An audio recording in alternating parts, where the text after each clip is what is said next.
ಅಲ್ಲಿಗೆ ಮುಖ್ಯಮಂತ್ರಿ 26ನೇ ತಾರೀಕು ಬೆಳಗ್ಗೆ 11 ಗಂಟೆಗೆ ನಿಮ್ಮ 5 ಜನರ ತಂಡದೊಂದಿಗೆ ವಿಧಾನಸೌಧಕ್ಕೆ ಬನ್ನಿ ಅಂತ ಡಿ ಕೆ ಶಿವಕುಮಾರ್ ಪತ್ರ ಬರೆದರು. ಅದಕ್ಕೆ ಕುಮಾರಸ್ವಾಮಿ ಅವರು ಪ್ರತಿಪತ್ರವೊಂದನ್ನು ಕಳಿಸಿದರು. ನಾನು ಚರ್ಚೆಗೆ ತಯಾರಿದ್ದೀನಿ, ಆದರೆ 26ನೇ ತಾರೀಕು ಆಗೋದಿಲ್ಲ, 27ನೇ ತಾರೀಕು ಚರ್ಚೆ ಮಾಡೋಣ. ಸ್ಥಳ ವಿಧಾನಸೌಧ ಬೇಡ, ಬಿಡದಿಯ ಬೈರಮಂಗಲದಲ್ಲಿ ನಾವು ಚರ್ಚೆ ಮಾಡೋಣ. ಯಾಕಂತಂದ್ರೆ ಯಾರು ಯೋಜನೆಯಿಂದ ಸಂತ್ರಸ್ತರಾಗ್ತಾರೋ ರೈತರು, ಅವರನ್ನ ಹೊರಗಿಟ್ಟು ಚರ್ಚೆ ಮಾಡೋದು ಸೂಕ್ತವಲ್ಲ. ಅವರನ್ನ ಜೊತೆಗಿಟ್ಕೊಂಡು ಚರ್ಚೆ ಮಾಡೋಣ. ಹಂಗಿದ್ದಾಗ ಮಾತ್ರ ಚರ್ಚೆ ಸರಿಯಾಗತ್ತೆ. ಸಾರ್ವಜನಿಕರು ಬೇಡ, ಬೇಕಿದ್ರೆ ರೈತರು, ಭೂಮಿ ಕಳ್ಕೊಳ್ಳೋರು, ಅವರನ್ನ ಇನ್ಕ್ಲೂಡ್ ಮಾಡ್ಕೊಂಡು ನಾವು ಚರ್ಚೆ ಮಾಡೋಣ ಅಂತ ಕುಮಾರಸ್ವಾಮಿ ಅವರು ಹೇಳಿದರು. ಸದ್ಯ ಪ್ರಶ್ನೆ ಇರೋದು, ಡಿ ಕೆ ಶಿವಕುಮಾರ್ ಇದನ್ನು ಒಪ್ತಾರಾ? ಬೈರಮಂಗಲದಲ್ಲಿ ಚರ್ಚೆ ಮಾಡೋದಕ್ಕೆ ಡಿ ಕೆ ಶಿವಕುಮಾರ್ ಅವರು ಹೋಗ್ತಾರಾ? ಈ ಪ್ರಶ್ನೆ ಇದೆ. ಮಾತನಾಡೋಣ. ನಮ್ಮ ಜೊತೆಗೆ ಅತಿಥಿಗಳು ಜಾಯ್ನ್ ಆಗಿದ್ದಾರೆ. ಆಡಳಿತ ಪಕ್ಷ ಕಾಂಗ್ರೆಸ್ನಿಂದ ವಿಧಾನ ಪರಿಷತ್ ಸದಸ್ಯ ನಾಗರಾಜ್ ಯಾದವ್ ಜೊತೆಗಿದ್ದಾರೆ. ಸರ್ ನಮಸ್ತೆ, ಕಾರ್ಯಕ್ರಮಕ್ಕೆ ಸ್ವಾಗತ. ರೈತ ಮುಖಂಡ ಮತ್ತು ಭೂ ಸ್ವಾಧೀನದ ಪರವಾಗಿರೋರು ಶೇಖರ್ ಅವರು ಜೊತೆಗಿದ್ದಾರೆ. ಶೇಖರ್ ಅವರೇ ನಮಸ್ತೆ, ಕಾರ್ಯಕ್ರಮಕ್ಕೆ ಸ್ವಾಗತ. ಜೆಡಿಎಸ್ ವಕ್ತಾರರು ಉಮೇಶ್ ಗೌಡ ಜೊತೆಗಿದ್ದಾರೆ. ನಮಸ್ತೆ ಸರ್, ಕಾರ್ಯಕ್ರಮಕ್ಕೆ ಸ್ವಾಗತ. ಇನ್ನು ಭೂ ಸ್ವಾಧೀನಕ್ಕೆ ವಿರೋಧ ವ್ಯಕ್ತಪಡಿಸ್ತಾ ಇರುವಂತ ರೈತ ಮಹಿಳೆ ಶ್ವೇತಾ ಅವರು ಜೊತೆಗಿದ್ದಾರೆ. ಶ್ವೇತಾ ಅವರೇ ನಮಸ್ತೆ, ಕಾರ್ಯಕ್ರಮಕ್ಕೆ ಸ್ವಾಗತ. ಇನ್ನು ಬಿಜೆಪಿಯ ವಕ್ತಾರ ರತನ್ ಪೂಜಾರಿ ಜೊತೆಗಿದ್ದಾರೆ. ರತನ್ ಅವರೇ ನಮಸ್ತೆ, ಕಾರ್ಯಕ್ರಮಕ್ಕೆ ಸ್ವಾಗತ. ನಾನು ಉಮೇಶ್ ಅವರಿಂದ ಶುರು ಮಾಡ್ತೀನಿ. ನಿನ್ನೆ ಮುಖ್ಯಮಂತ್ರಿಗಳೇ ಆಹ್ವಾನ ಕೊಟ್ಟರು, ಬನ್ನಿ ಚರ್ಚೆ ಮಾಡೋಣ ಅಂತ. ಅದು ಬೈರಮಂಗಲದಲ್ಲೇ ಚರ್ಚೆ ಆಗಬೇಕು ಅಂತ ಯಾಕೆ ಹಠ? ವಿಧಾನಸೌಧ ಶಕ್ತಿ ಸೌಧ, ರಾಜ್ಯದ ಶಕ್ತಿ ಸೌಧ, 5 ಜನ ನಿಮ್ಮವ್ರ ಜೊತೆಗೆ ಬನ್ನಿ ಚರ್ಚೆ ಮಾಡೋಣ ಅಂತ ಕರೀತಾ ಇದ್ದಾರೆ. ಒಪ್ಪನಾಗೂ ಒಪ್ಕೊಂಡು ಹೋಗೋದಕ್ಕೆ ಅವಕಾಶ ಇತ್ತಲ್ಲ. Not in between Congress and JDS. It is in between the farmers and the government, state government. This issue is purely against the government of Karnataka. ಈಗ ಇಲ್ಲಿಗೆ ಹೋರಾಟ ಮಾಡ್ತಾರಲ್ಲ ಸರ್, ಬಿಡದಿ ವ್ಯಾಪ್ತಿಯ ಅನೇಕ ಹಳ್ಳಿಗಳ ರೈತರುಗಳು, ಆ ರೈತರುಗಳ ಭೂಮಿ ಇವತ್ತು ಅಕ್ವಿಷನ್ ಮಾಡ್ಕೋತಾ ಇದ್ದಾರೆ, ಕಾನೂನು ಬಾಹಿರವಾಗಿ ಮಾಡ್ಕೋತಾ ಇದ್ದಾರೆ. ಅದನ್ನು ಚರ್ಚೆ ಮಾಡ್ಲಿಕ್ಕೆ ಎಲ್ಲಿ ಮಾಡಬೇಕು? 450 ದಿನದಿಂದ ಅವ್ರು ಹೋರಾಟ ಮಾಡ್ತಾ ಇದ್ದಾರೆ. ಯಾರು? ರೈತರುಗಳು. ಸೌಜನ್ಯಕ್ಕಾದ್ರೂ ಆ ಭಾಗದ ಶಾಸಕರಾಗಲಿ, ಜನಪ್ರತಿನಿಧಿಗಳಾಗಲಿ, even after mister D K Shivakumar became the chief minister of Karnataka, ಅಲ್ಲಿಗೆ ಹೋಗಲಿಲ್ಲ ಇವರು. ಕನಿಷ್ಠ ತನ್ನ ಕ್ಷೇತ್ರದಲ್ಲಿ, ತನ್ನ ಜಿಲ್ಲೆಯ ಜನರ ಅಹವಾಲನ್ನು ಕೇಳಕ್ಕೆ ಹೋಗಲಿಲ್ಲ. ಈಗ ನಾವು ಹೋರಾಟ ಮಾಡ್ತಾ ಇರೋದೇನು? ಜನರ ಪರವಾಗಿ ಹೋರಾಟ ಮಾಡ್ತಾ ಇದ್ದೀವಿ, ರೈತರ ಪರವಾಗಿ ಹೋರಾಟ ಮಾಡ್ತಾ ಇದ್ದೀವಿ. ಇಲ್ಲಿ ಪ್ರತಿನಿಧಿಯೊಂದಿಗೆ ಬರೋದಕ್ಕೆ ಅವಕಾಶ. ಸರ್ ಅವ್ರು ಹೇಳಿರೋದು ಟಿಪ್ಪಣಿ 5 ಜನರ ತಂಡ, ಅವರ ಟಿಪ್ಪಣಿಯನ್ನು ಓದಿ ನೀವು. ಇಲ್ಲಿವರೆಗೂ ಇಲ್ಲದಂತ ಒಂದು ಕಾಳಜಿ ತನ್ಮನೆ ಡಿ ಕೆ ಶಿವಕುಮಾರ್ ಅವರಿಗೆ ಇವತ್ತು ಪಾದಯಾತ್ರೆ ಮಾಡಿ ನಮ್ಮ ನಿಖಿಲ್ ಕುಮಾರಸ್ವಾಮಿ ಅವರು ಅದೊಂದು ತಾರ್ಕಿಕ ಅಂತ್ಯಕ್ಕೆ ತಗೊಂಡೋಗುವಂತ ಸಂದರ್ಭದಲ್ಲಿ ಬಂದು ಇವತ್ತು ನೀವು ಬನ್ನಿ ಅಂತ ಆಹ್ವಾನ ಕೊಟ್ಟಿದ್ದಾರೆ. ಸಂತೋಷ, ಸರ್ಕಾರ ನಮ್ಗೆ ಆಹ್ವಾನ ಕೊಟ್ಟಿದ್ದಾರೆ. ನಾವು ಅದಕ್ಕೆ ನಮ್ಮ ನಾಯಕರು ಇವತ್ತು ಅವನು ನೋಡಿದ್ದೀರಾ, ಸ್ಪಷ್ಟವಾಗಿ ಹೇಳಿದ್ದಾರೆ ಯಾವ ಜಾಗದಲ್ಲಿ ಇನ್ಸಿಡೆಂಟ್ ನಡೆದಿದೆ.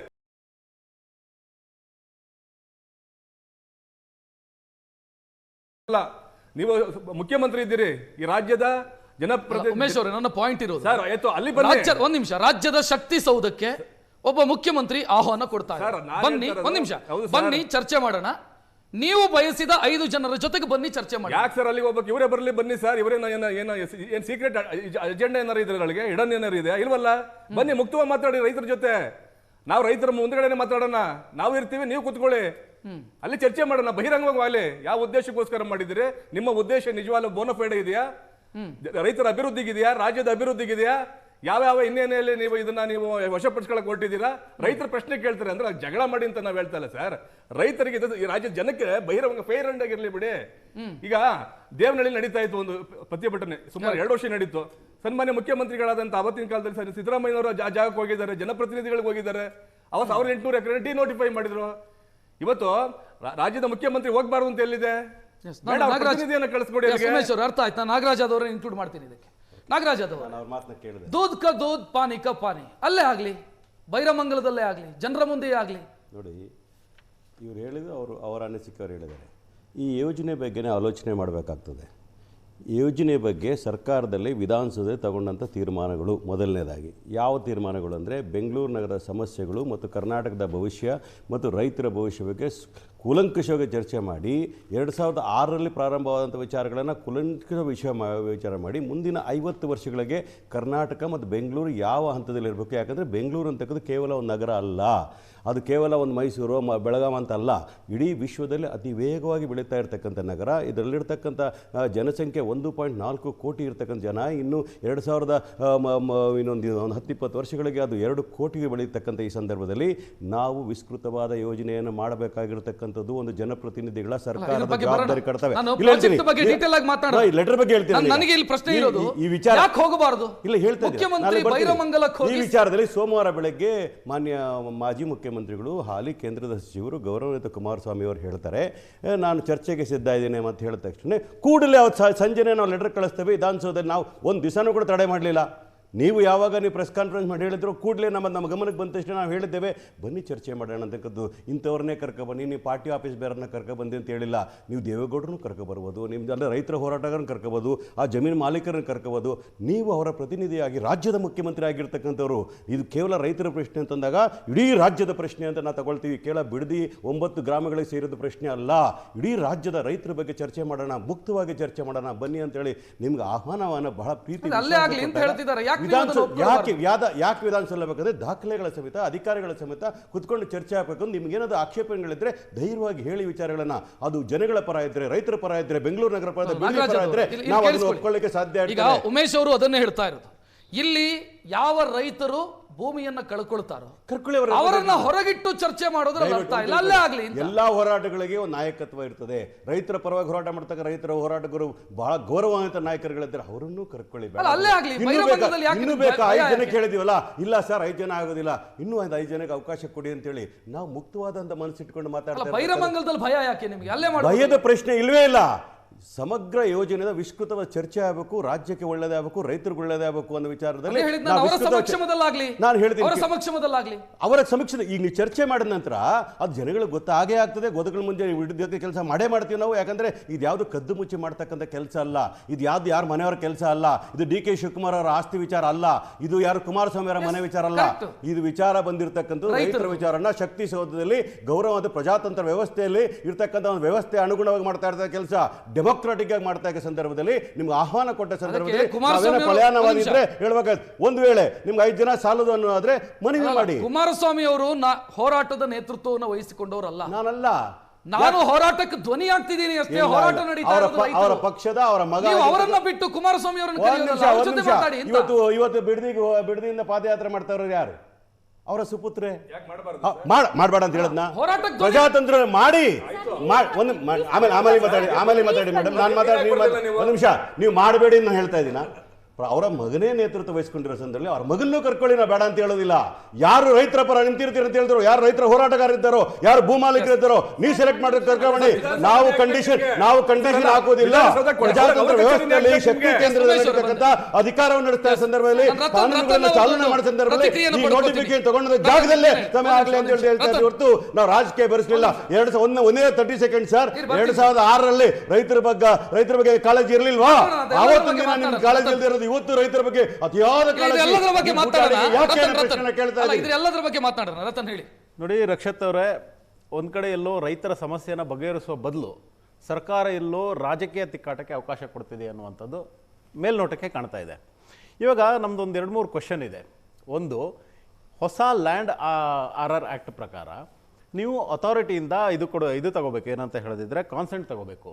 ಯಾವ ಅಥಾರಿಟಿಯಿಂದ ಕಾನ್ಸೆಂಟ್ ತಗೊಂಡು ಇದನ್ನು ಮುಂದುವರಿಸ್ತಿದ್ದೀರಾ? ನಂಬರ್ 1. ಎರಡನೇದಾಗಿ, ಹಿಂದೆಲ್ಲ ಈ ಸದಾಶಿವನಗರ ಮಾನ್ಯತಾ ಟೆಕ್ ಪಾರ್ಕು ಇದನ್ನೆಲ್ಲ ಜಾಗ ಯಾವಾಗ ಇದು ವಶಪಡಿಸ್ಕೊಂಡ್ರು ಆವಾಗೆಲ್ಲ ಪರಿಹಾರ ಕೊಡಲಾಯಿತು. ಆದರೆ ನಂತರದ ದಿನಗಳಲ್ಲಿ ರೈತರು ನಮಗೆ ಸಿಕ್ಕಿದಂಥ ಪರಿಹಾರ ಇದು ಸರಿ ಇಲ್ಲ, ನಮಗೆ ಅನ್ಯಾಯ ಆಗಿದೆ ಅಂತ ಅವರು ಅಳಲನ್ನು ತೋಡ್ಕೊಂಡಿರುವಂತದ್ದು ತುಂಬಾ ನೋಡಿದೆ. ಟೆಕ್ನಿಕಲ್ ಮಾತಾಡಿ. ಇವಾಗ ಸಿಎಂ ಹೇಳ್ತಿದ್ದಾರೆ ಬನ್ನಿ ಚರ್ಚೆ ಮಾಡೋಣ ಅಂತ. ಮುಖ್ಯ ಅಲ್ಲಲ್ಲ, ಮೂಲಭೂತ ಪ್ರಶ್ನೆ ಇರುವಂತದ್ದು, ನೀವು ಯಾಕಾಗಿ ಮಾಡ್ತಿದ್ದೀರಾ? ಅಲ್ಲೇ ಪಕ್ಕದಲ್ಲಿ ಕೆಂಪೇಗೌಡ ಲೇಔಟ್ ಅಲ್ಲಿ ಖಾಲಿ ಇದೆ ಇನ್ನು ಸೈಟ್ಗಳು, ಅದರ ಪಕ್ಕದಲ್ಲಿ ಕಾರಂತ ಲೇಔಟ್ ಅಲ್ಲಿ ಇನ್ನುಗಳು ಸೈಟ್ಗಳು ಖಾಲಿ ಇದೆ, ಸೂರ್ಯ ಸಿಟಿ ಇನ್ನೂ ಖಾಲಿ ಇದೆ, ತಿಮ್ಮೇಗೌಡ ಡಿಸ್ಟಿಲರಿ ಇದು ವಶಪಡಿಸ್ಕೊಂಡಿರುವಂತ ಜಾಗಗಳು ಇನ್ನೂ ಏನೂ ಮಾಡ್ತಾ ಇಲ್ಲ. ಇವರು ಖಾಲಿ ಇರುವಂತ ಜಾಗಗಳನ್ನ ನೀವು ಯಾಕೆ ಡೆವಲಪ್ ಮಾಡ್ತಾ ಇಲ್ಲ? ನೀರಾವರಿ ಭೂಮಿಗಳನ್ನೇ ಯಾಕೆ ತೆಗೆದುಕೊಂಡು ಇದನ್ನು ಮಾಡಬೇಕು? ಲೇಔಟ್ ಮಾಡಬೇಕು ಅನ್ನುವಂಥದ್ದು ನೀವು ಯಾಕೆ ಹಠಕ್ಕೆ ಬಿದ್ದಿದ್ದೀರಾ? ಆನಂತರ ಇದೇ ಬಿಡದಿ ಟೌನ್ಶಿಪ್ ಅನ್ನ ಹಿಂದೆ ಇದ್ರ ಬಗ್ಗೆ ಪ್ರಸ್ತಾಪ ಬಂದಾಗ ವಿರೋಧ ಮಾಡಿದವರು ಯಾರು?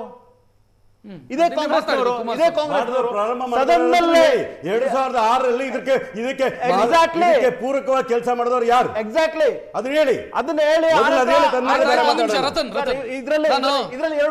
ಇದನ್ನ ಮುಗಿಸಿ ನಾನು ಸಿಎಂ ಕರೆದಿದ್ದಾರೆ ಯಾಕೆ ಹೋಗಬಾರ್ದು, ಬಿಜೆಪಿಯವರು ಸೇರಿಸಿ ಹೋಗಬಹುದಲ್ಲ ಅಂತ ನಾನು ಕೇಳಿದ್ದು. ಸಿಎಂ ಅವ್ರ ಮನೆಯಲ್ಲಿ ಕರೆದಿಲ್ಲ, ಸಿಎಂ ವೈಯಕ್ತಿಕ ಜಾಗದಲ್ಲಿ ಕರೆದಿಲ್ಲ. ಕುಮಾರಸ್ವಾಮಿ ಅವರನ್ನ ಕರೆದಿದ್ದಾರೆ 5 ಜನರೊಂದಿಗೆ ಬನ್ನಿ ಅಂತ, ಬಿಜೆಪಿಯವರು ಸೇರಿ ಹೋಗಬಹುದು, ನಾನು ಹೇಳೋದು ಮಾತಾಡಬಹುದು. ಇಲ್ಲ ರಕ್ಷತ್ ಅವರೇ, ಇಲ್ಲಿ ಪ್ರಶ್ನೆ ಬರುವಂತದ್ದು ಬಿಡದಿಯ ನೀರಾವರಿ ಜಾಗದಲ್ಲಿ ಬಿಡದಿಯ ಟೌನ್ಶಿಪ್ ಇವಾಗ ಅಗತ್ಯನೇ ಇಲ್ಲ. ಇವರು ರಾಜಕೀಯ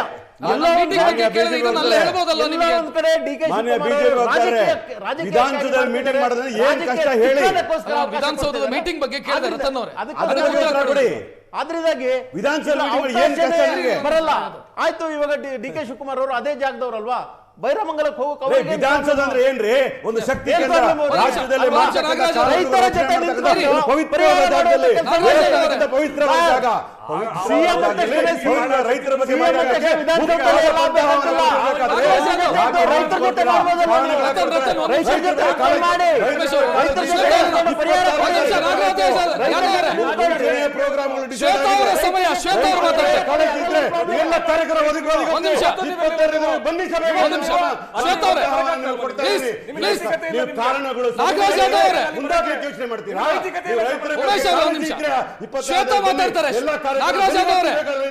ಶ್ವೇತಾ ಮಾತಾಡ್ತಾರೆ.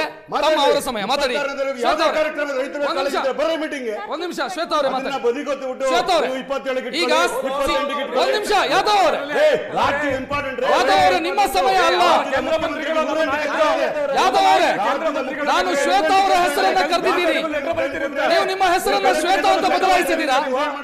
ನಾಗರಾಜ್ ಯಾದವ್ ಅವರೇ, ನಾಗರಾಜ್ ಯಾದವ್ ಅವರೇ, ನಿಮ್ಮ ಹೆಸರು ಶ್ವೇತಾ ಅಲ್ಲ ಅಂತ ಭಾವಿಸ್ತೀನಿ ನಾನು.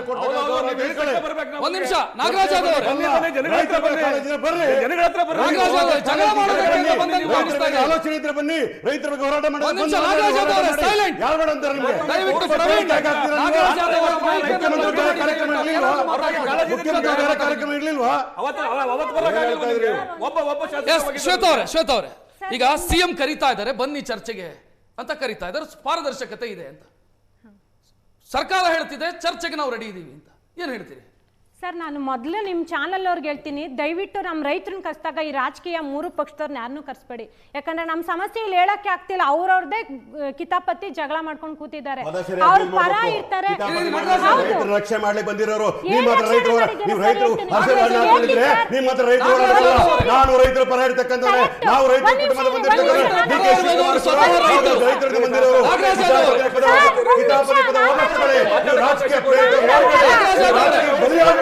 ರೈತರನ್ನ ಬಲಿ ಕೊಡಬೇಡಿ, ರೈತರನ್ನ ಬಲಿ ಕೊಡಬೇಡಿ.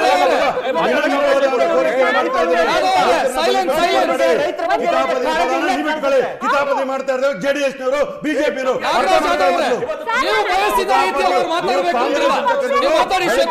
ಬೆಳಗ್ಗೆ ಪ್ರಶ್ನೆ ಮಾಡಿದ ಕುಮಾರಸ್ವಾಮಿ ಅವರು, ಸಾಯಂಕಾಲ ಆಹ್ವಾನ ಕೊಡ್ತೀವಿ ನಾವು. ನಿಮ್ಮ ಬೇರೆ ಕಾರ್ಯಕ್ರಮ ಮುಖ್ಯ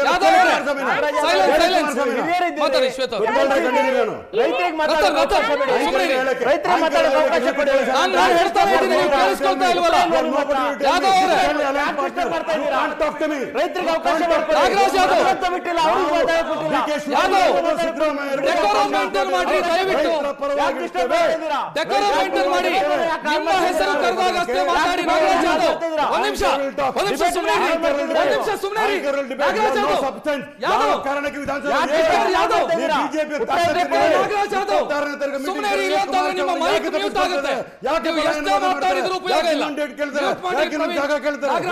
ಮೈಕ್ ಮ್ಯೂಟ್ ಮಾಡಿ ಅವ್ರು ಮಾತಾಡಿದ್ದು ಕೇಳೋದೇ ಬೇಡ. ಶ್ವೇತಾ ಮಾತಾಡಿ. ರೈತರ ಪರ ಆದ್ರೆ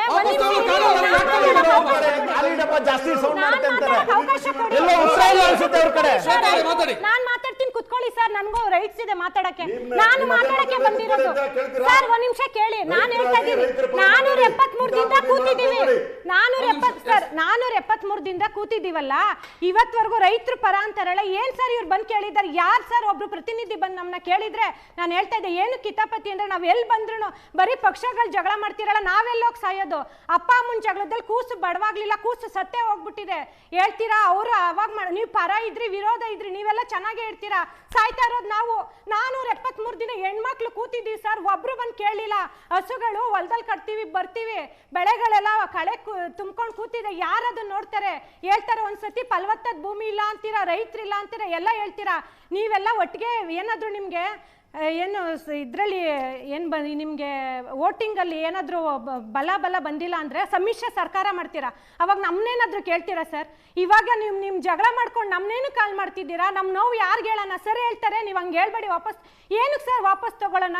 473 ದಿನದಿಂದ ನಿಮ್ಮ ಸರ್ಕಾರದಿಂದ ಒಬ್ಬರೇ ಒಬ್ರು ಪ್ರತಿನಿಧಿ. ಒಂದ್ ನಿಮಿಷ, ನೀವು ಯಾಕೆ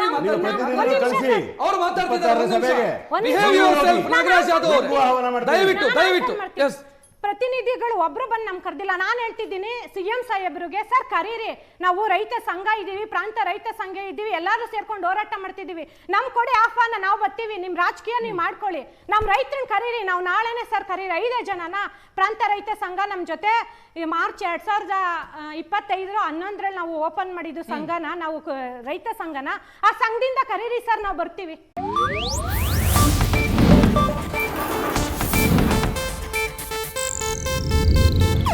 ಇದು ಏಷ್ಯಾನೆಟ್ ನ್ಯೂಸ್ ನೆಟ್ವರ್ಕ್ ಪ್ರಸ್ತುತಿ.